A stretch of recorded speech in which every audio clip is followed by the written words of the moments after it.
Assalamualaikum warahmatullahi wabarakatuh.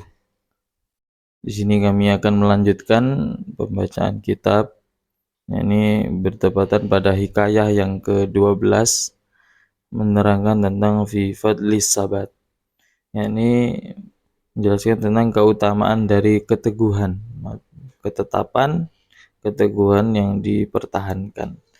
Jadi ada satu kisah, ini diceritakan bahwa pada waktu itu kelompok dari golongan orang Romawi itu pasukannya berhasil menawan golongan atau beberapa pasukan dari orang-orang Islam pada zamannya Khalifah Umar bin Khattab radhiyallahu taala anhu.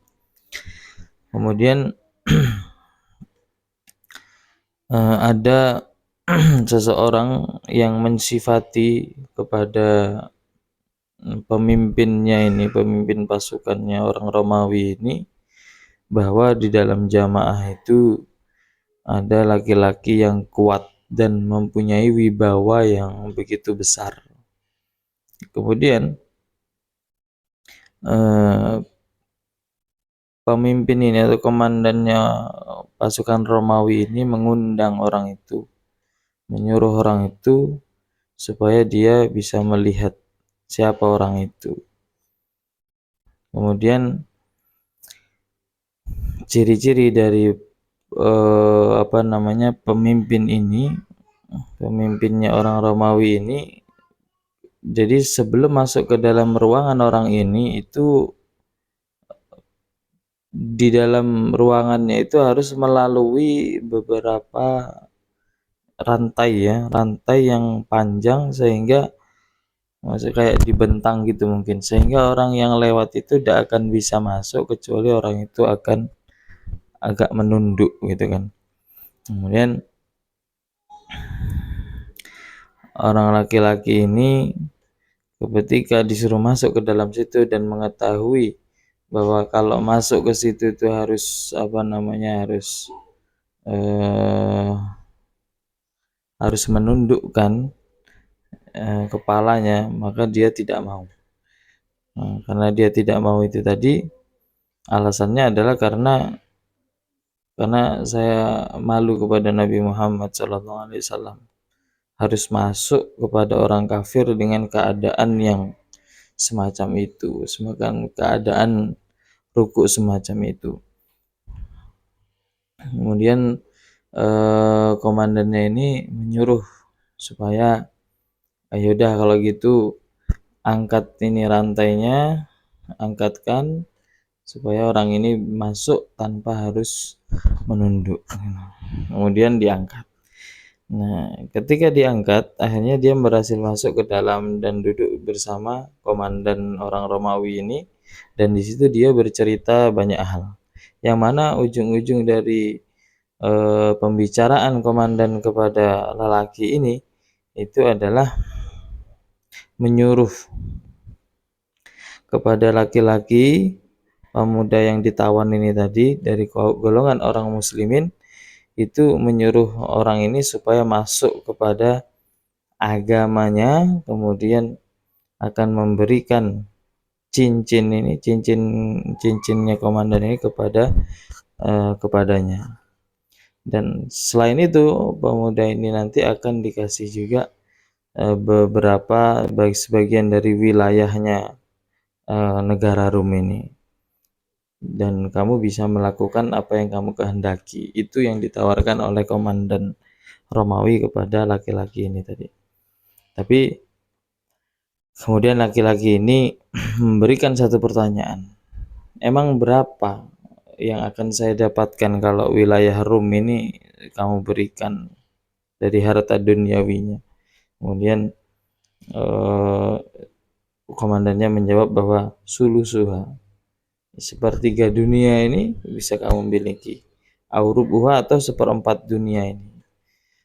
Terus pemuda ini, laki-laki ini menjawab bahwa andaikan dunia itu semuanya itu adalah dunia ini adalah seluruhnya itu dipenuhi dengan emas, banyak mutiara kau berikan kepadaku, sebagai ganti untuk meninggalkan adzan pada hari ini, maka saya tidak akan mau, maka saya akan menolaknya.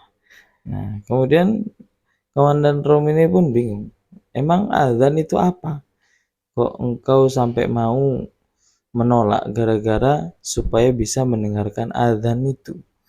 Nah, jawabnya laki-laki itu bilang bahwa adzan itu adalah asyhadu an la ilaha illallah wa asyhadu anna muhammadar rasulullah. Yaitu bersaksi bahwa tidak Tuhan yang berhak disembah kecuali Allah dan bersaksi bahwa Nabi Muhammad adalah utusannya Allah. Kemudian komandan itu memberi anggapan bahwa laki-laki ini memang kayaknya sudah yakin betul dan sangat besar cintanya kepada Nabi Muhammad Shallallahu Alaihi Wasallam. Kemudian kayaknya tidak mungkin lagi itu kalau kita ajak kita arahkan dia untuk mengikuti kita, itu kayaknya tidak mungkin. Kemudian Raja Romawi ini memerintahkan kepada pasukannya untuk meletakkan semacam kendil, tapi kendilnya gede besar, yang mana di dalamnya diisi air. Kemudian jika air itu sudah umup ya, ketika air itu sudah umup, maka mereka memerintahkan supaya laki-laki ini tadi dimasukkan ke dalam itu. Tapi dengan kekuasaan Allah Subhanahu wa taala, laki-laki ini dimasukkan ke dalam air itu. Tapi tadi karena kekuasaan Allah, pertolongan Allah diberikan kepada laki-laki ini sehingga orang laki-laki ini selamat, tidak mengalami apapun, sehingga membuat kaum atau pasukan Romawi itu sangat kagum, terheran-heran karena pemerintah ini. Karena siksaan yang pertama itu tidak berhasil, akhirnya komandan Rom ini memerintahkan lagi, ini supaya masukkan laki-laki ini ke dalam penjara yang sangat gelap, kemudian jangan kasih makan kecuali di dalamnya hanya diberi makan daging babi sama khomer, minum-minuman keras itu selama 40 hari. Kemudian itu sudah berlalu sampai 40 hari dan mereka pun dibuat heran. Kenapa? Karena daging-daging yang dilemparkan atau khomer-khomer yang dilemparkan kepada ruangan orang laki-laki ini semuanya utuh tanpa tersenggol sedikit pun. Hanya membuat pasukan itu terheran-heran. Dan bertanya sama laki-laki itu, kenapa kamu tidak memakan makanan ini? Padahal di dalam agamanya Nabi Muhammad SAW, di situ kan jika dalam keadaan darurat maka seseorang itu boleh kan memakan makanan yang haram ini. Nah, kalau dalam kondisi darurat. Kemudian jawabannya laki-laki itu apa? Jadi kalau saya memakan daging ini, maka saya tahu memang di agama Nabi itu darurat boleh, tapi saya tahu kalau saya mau makan ini, maka kalian pasti semuanya akan bergembira, maka akan senang. Nah, saya tidak mau membuat kalian itu bergembira karena saya ingin membuat kalian itu capek, menyiksa saya. Kemudian komandannya bilang lagi sama laki-laki ini, ya udah kalau macam itu, kalau semacam itu kamu semuanya sudah tidak mempan, kamu pun bisa melewati itu, ya udah kalau gitu bagaimana kalau kamu sujud kepadaku? Maka kalau kamu mau sujud kepadaku, maka saya akan membebaskan kamu dan beserta orang-orang dari semuanya orang muslimin yang kami tawan, maka saya akan bebaskan. Namun apa jawabannya pemuda ini? Jawabannya laki-laki ini menjawab bahwa kalau kamu nyuruh saya sujud, maka ketahuilah bahwa sujud di dalam agamanya Nabi Muhammad itu tidak diperbolehkan kecuali kepada Allah Subhanahu wa taala. Kemudian Komandannya pun menawar lagi, "Ya udah kalau gitu bagaimana kalau kamu mau mencium tanganku? Maka kalau kamu mau mencium tanganku, maka akan kubebaskan dirimu dan semua orang yang saya tawan." Kemudian jawabannya apa? Jawaban laki-laki itu juga bilang bahwa, "Kalau kamu menyuruh mencium tangan, ketahuilah bahwasanya itu semuanya tidak boleh, karena mencium tangan itu hanya boleh kepada bapak, kepada ayah, kepada orang tua, kepada apa namanya, raja atau pemimpin yang adil, bukan pemimpin yang zalim, pemimpin yang fasik, tapi kepada pemimpin yang adil, kemudian kepada lil ustadz, kepada para guru, kepada para ustadz, itu baru boleh untuk mencium tangan." Jadi kesimpulannya orang ini tidak mau suruh mencium tangannya komandan ini. Kemudian terakhir raja ini menawarkan, "Yaudah kalau gitu bagaimana kalau engkau mencium keningku? Mencium keningku, kalau kamu mau mencium keningku, maka saya akan bebaskan kamu dan semua seluruh apa namanya, tawanan dari orang-orang Islam itu." Kemudian jawabannya laki-laki ini jawab, "Ya, kalau nyium kening saya mau, tapi dengan syarat satu. Ada satu syarat." Apa syaratnya? Ya ini. Jadi kata komandannya bilang, "Oke, siap, saya akan turuti apa yang menjadi syarat itu." Jadi syaratnya itu orang itu mau mencium keningnya itu tadi kalau dipegang pakai tangannya. Jadi nyium tapi dipegangi pakai tangannya. Nah, ternyata trik yang dipakai atau taktik yang dipakai oleh laki-laki ini adalah, jadi nanti ketika mencium itu tangannya itu kan dia memakai lengan panjang, kaosnya apa namanya, bajunya itu memakai lengan panjang.